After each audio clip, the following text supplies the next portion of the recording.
कल्पना कीजिए कि आप किसी सुबह उठते हैं, उठकर देखते हैं कि आपके सामने आपके हमशक्ल खड़ा है, तो आप क्या सोचेंगे? अब उस टाइम पे आप क्या करेंगे? महान साइंटिस्ट स्टीफन हॉकिंग्स ने इसके रिलेटेड बात करा एंड इसके रिलेटेड कुछ थ्योरी भी दिया हम लोगों को, जिसे हम पैरेलल यूनिवर्स या मल्टीवर्स के नाम से भी जानते हैं। सर हॉकिंग्स का मानना था कि हमारा जैसा यूनिवर्स है, हमारे आसपास और भी हमारे तरह यूनिवर्स हैं।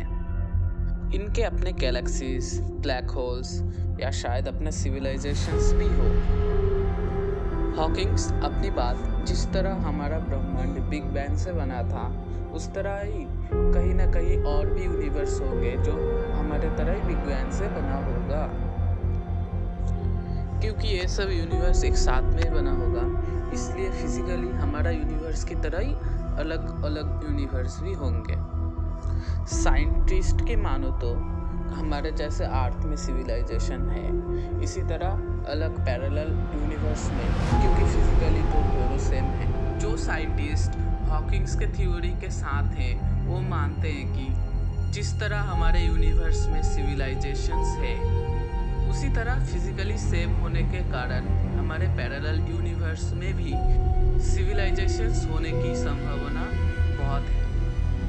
हम लोगों का मानना है कि एक साथ एक ही तरीके से बनने के कारण से धरती की तरह ही पैरेलल यूनिवर्स में भी सिविलाइजेशन का शुरुआत एक ही तरह हुआ होगा। लेकिन ये ज़रूरी नहीं कि हमारे जैसा ही एवोल्यूशन हर एक यूनिवर्स में हुआ होगा, भले ही हमारे साथ बना हो, क्योंकि यहाँ पर कुछ ऐसा एस्ट्रोनॉमिकल घटना घटा हो कि जिन्होंने यहाँ पर जीवन को समाप्त कर दिया होगा। जैसे हो सकता है कि कहीं से एस्ट्रॉइड गिरा हो जिससे वहाँ पर जिंदगी खत्म हो गया होगा। दूसरी संभावना ये हो सकता है कि ऐसे किसी ग्रह पर डायनासोर कभी खत्म ही ना हुआ होगा एंड आज वहाँ डायनासोर एडवांस सिविलाइजेशन की तरह ही रहते होंगे। इसका मतलब हमारा पैरेलल यूनिवर्स में फिजिकल लॉस तो सेम है, लेकिन वहाँ छोटे छोटे चेंजेस के कारण परिस्थितियाँ अलग अलग होंगे। पैरेलल यूनिवर्स को लेकर वैज्ञानिकों ने बस यही एक थ्योरी नहीं दिए होंगे, बल्कि इसे समझने के लिए कई भी ह्यूज इवर्ट ने मल्टीवर्स थ्योरी को एक्सप्लेन करने के लिए क्वांटम मैकेनिक्स पर एक्सप्लेनेशन के मुताबिक हमारे आसपास घटते हर एक घटनावर्स को जन्म देते हैं। आप इसको इस तरह समझिए कि मान लो आप इस यूनिवर्स में हमारा वीडियो देख रहे हैं और ठीक आपके पैरेलल यूनिवर्स में आपका हमशक्ल हमारा वीडियो देख रहे हैं, लेकिन आप देखते देखते आधे में छोड़ जाते हैं। लेकिन आपके पैरेलल यूनिवर्स में आपका हमशक्ल वो पूरा देखते हैं। यहाँ से एक पॉसिबिलिटी क्रिएट होता है।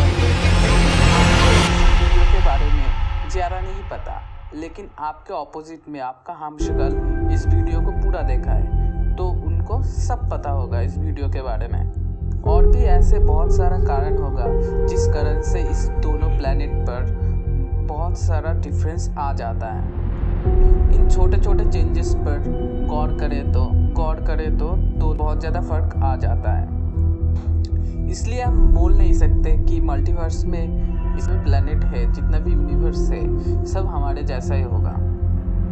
कुछ इसी तरह की बात नेशनल एकेडमी ऑफ साइंस के मेंबर एडलिन भी ऐसे ही बोलते हैं। हमारे ब्रह्मांड में किसी भी फंडामेंटल लॉस में चेंजेस आ जाए तो इंसानों का नाम निशान मिट जाएगा। उदाहरण के तौर पर इस यूनिवर्स के हर एक प्रोटॉन के साइज 0.002 गुना बढ़ा दे, ये सभी प्रोटॉन अनस्टेबल हो जाएगा और हमारा यूनिवर्स मिट जाएगा। इसीलिए किसी प्लैनेट पर जीवन होने के लिए इन सब फंडामेंटल पार्टिकल का कांस्टेंट होना जरूरी है। बट ये जरूरी नहीं है कि हमारे पैरेलल यूनिवर्स में एक ही साइज और एक ही वेट पर ही हो, डिफरेंस भी हो सकता है। कई साइंटिस्ट स्ट्रिंग्स थ्योरी पर भी समझाते हैं कि हमारे यूनिवर्स का सबसे छोटा पार्टिकल एटम नहीं, स्ट्रिंग्स होती है। ये स्ट्रिंग्स गिटार पे मौजूद स्ट्रिंग्स की तरह ही होती हैं, जिसका साइज का अंदाजा आप किस बात में लगा सकते हैं। इसमें भी स्ट्रिंग्स की साइज एक छोटे से पेड़ की तरह ही होगा। बट इस छोटे से स्ट्रिंग्स फिजिक्स का फंडामेंटल को बहुत ज़्यादा वैल्यू देते हैं। ये स्ट्रिंग्स अलग अलग के कॉम्बिनेशन बनाकर यूनिवर्स को बनाते हैं और वैज्ञानिकों के मुताबिक ये स्ट्रिंग्स 10⁻1000 कॉम्बिनेशन बना सकते हैं। ये कॉम्बिनेशन कितना ज़्यादा है आप इस बात पे अंदाज़ा लगा सकते हैं कि हमारे यूनिवर्स में जितना भी एटम्स है वो अगर टोटल करें तो 10⁻80 होता है। ये स्ट्रिंग्स यूनिवर्स की फिजिकल प्रॉपर्टीज जैसे कि electromagnetic, gravitational field, magnetic field को बनाते हैं। इतने ज़्यादा कॉम्बिनेशन के कारण हर एक यूनिवर्स में इसका कॉम्बिनेशन अलग अलग होता है। इन सब स्ट्रिंग्स बहुत ही रैंडम और बहुत ही रेयर ऐसा कॉम्बिनेशन करा है कि इंसानों के लिए हमारा धरती रहने के लिए लायक हो। हम इससे ये नहीं बोल सकते कि हमारा पैरेलल यूनिवर्स में जीवन मौजूद है। जो वैज्ञानिक स्ट्रिंग्स थ्योरी का विरोध करते हैं वो एंटीमैटर थ्योरी के बलबूते पर खुद को साबित करने की कोशिश करते हैं। एंटीमैटर मैटर का उल्टा होता है। हम जिस यूनिवर्स में रहते हैं वो मैटर से बना हुआ है। कॉस्मोलॉजी के मुताबिक यूनिवर्स में जितना मैटर है उतना ही एंटीमैटर है। लेकिन भले हमें पता ना हो, एक माइनर यूनिवर्स है जो एंटीमैटर में एग्जिस्ट करता है। एंटीमैटर में मौजूद हर चीज़ मैटर में मौजूद की उल्टी होती है। ऐसे हमारे धरती पर घड़ी या मल्टीवर्स ऐसा मुद्दा है कि वैज्ञानिक आज तक सुलझा नहीं पाया। हमारी पृथ्वी पर कई जगह ऐसा मोन्यूमेंट है जिसको देखकर लगता है कि मल्टीवर्स एग्जिस्ट करता है।